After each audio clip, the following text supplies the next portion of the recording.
నమస్కారాలు. ఈరోజు నేను ఓటేసాను. మీరందరూ కూడా ఓటేయాల్సిన బాధ్యత, కర్తవ్యం మీ పైన ఉంది.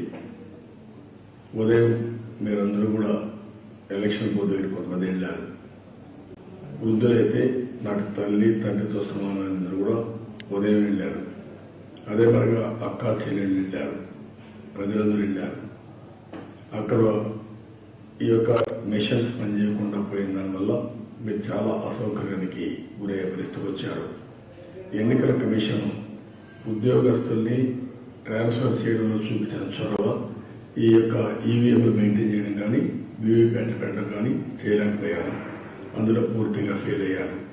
దీనివల్ల ఎండాకాలం చాలా అవస్థపడ్డారు. మీరు ఇప్పుడు కూడా అసంతృప్తితో బాధపడుతున్నారు. నేను ఒకే ఒక విషయం కోరుతున్నాను. మన పిల్లలు పరీక్ష రాసేటప్పుడు మనం ఏ విధంగా అయితే బయట నిలబడుకొని 6 గంటలు కానీ, 7 గంటలు కానీ, 8 గంటలు కానీ వాళ్ళు పరీక్ష రాసే వరకు మనం బయట ఉంటాం. నైతికంగా వాళ్ళకు ఒక సపోర్ట్ ఇస్తూ ఉంటాం. ఇది రాష్ట్రానికి పరీక్షా సమయం. ఎన్ని ఇబ్బందులు వచ్చినా నేను ఒకటే మిమ్మల్ని కోరుతున్నా, మళ్లీ సాయంత్రం 4 గంటలకు వచ్చి మీరందరూ లైన్లో నిలబడుకొని మీ ఓటు హక్కును ఉపయోగించండి. ఈ రాష్ట్రాన్ని అభివృద్ధి చేయడం కోసం మీ వంతు కర్తవ్యాన్ని మీరు నిర్వర్తించవలసిందని కోరుకుంటూ, ఇబ్బందులు ఉన్నప్పుడే పట్టుదల పెరగాలి, ఇబ్బందులు ఉన్నప్పుడే స్ఫూర్తి రావాలి.